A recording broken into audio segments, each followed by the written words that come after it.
All right, welcome back to another episode of the Black Bullion Show for goldandsilvertoday.com. Check that website out, everybody. So what can we possibly expect from gold and silver prices next week? Both metals ended this week on a high note, largely due to stimulus bill expectations.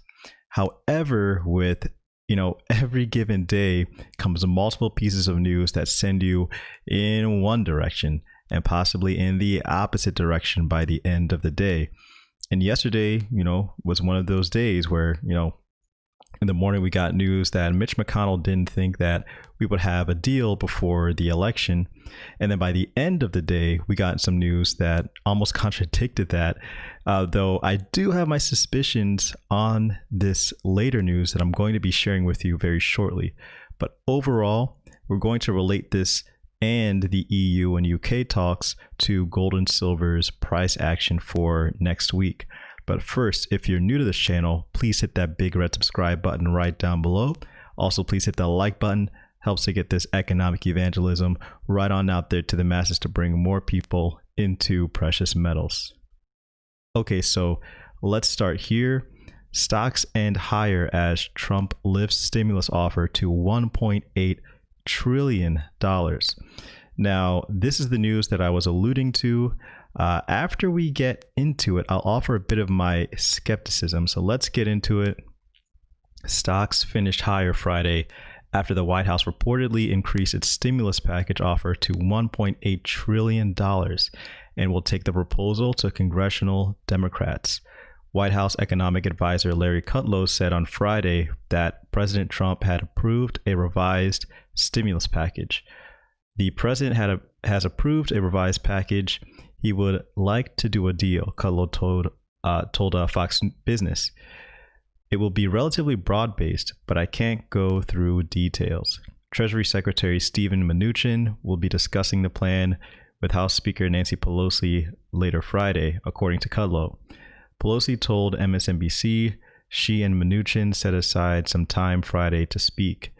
The devil and the angels are in the details, she said. So part of it is about money and part of it is about policy.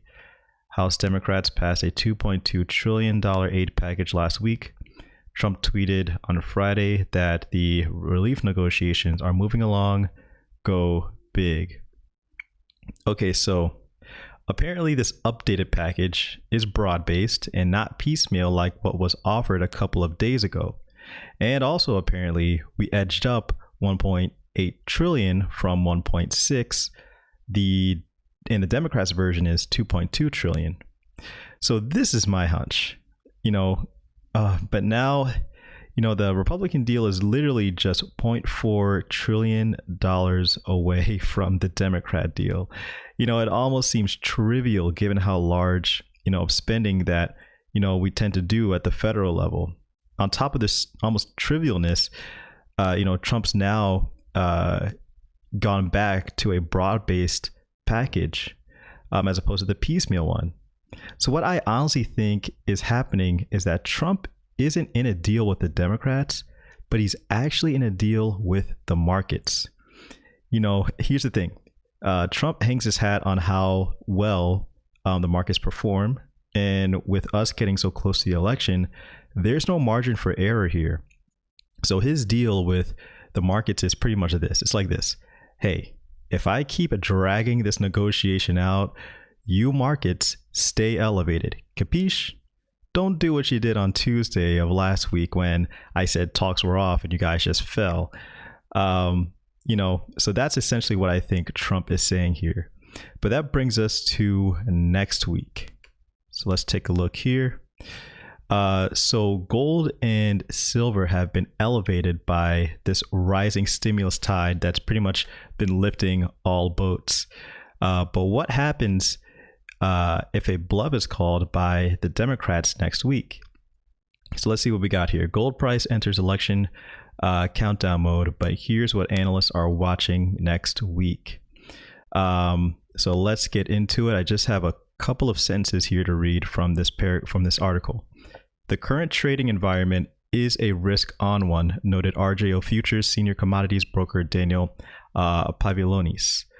It seems like the US government will be moving forward with the stimulus package. The only caveat is that it sounds like it won't get done before the election, and they might drag it out a bit, Pavilonis told Kiko News.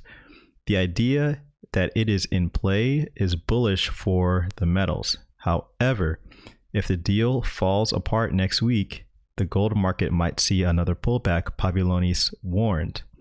Now, I happen to think that we won't get anything passed until after the election, but I do think that stimulus talks will likely continue next week, leaving gold and silver prices elevated.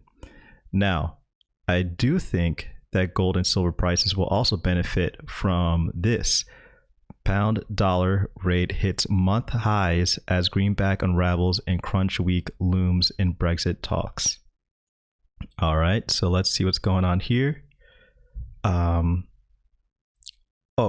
pretty much next week, it's pretty much going to be a crucial one for the pound and the euro, in my opinion. So here we have it. The pound to dollar exchange rate climbed to its highest since early September. Friday analysts have warned that technical resistance is set to obstruct the path higher in what could be a formative week for the UK-EU trade relationship, as well as the outlook for pound sterling. Pound sterling was an underperformer on Friday, though it had risen against safe haven currencies as well as the Canadian dollar ahead of the European close, with its strongest gains coming in relation to the US dollar. Here's a quote here. "We are unable to rule out scope for a slightly deeper move to 1.3070, says Karen Jones, head of technical analysis for currencies, commodities, and bonds at Commerce Bank, who's advocated that clients sell sterling at around 1.3070. Only above the 1.3080 level would somewhat neutralize our outlook. It guards the 1.3201 March high and the recent high at 1.3483. The pound to dollar rate rose more than 0.5% to reclaim the 1.30 handle following a rally in the Chinese yuan, with which it shares a strong positive correlation, and amid near universal declines in U.S. exchange rates. Investors have grown disdainful of the dollar and developed an almost insatiable appetite for other currencies that has favored smaller commodity-linked dollars this week, but also included a pound that is as much in the grip of speculation about the latest Brexit headlines as it is those expressing bearish views on the greenback. The ping-pong of Brexit headlines at this crucial stage makes it near untradeable, but medium-term, the investment case for a higher euro to pound is clear in our view, and a deal might provide an opportunity for better levels to initiate such a trade. If next week leads to a deal, it'll be in pound to dollar, where folks will look to add to their short US dollar trades into the election at least, says Jordan Rochester, a strategist at Nomura. Okay, so next week, overall, I think gold and silver prices will remain elevated. But if for some reason stimulus talks fizzle out, then it's pretty much going to be Houston, we have a problem. But let me know what you guys think in the comment section below. Do you guys think that prices will remain elevated?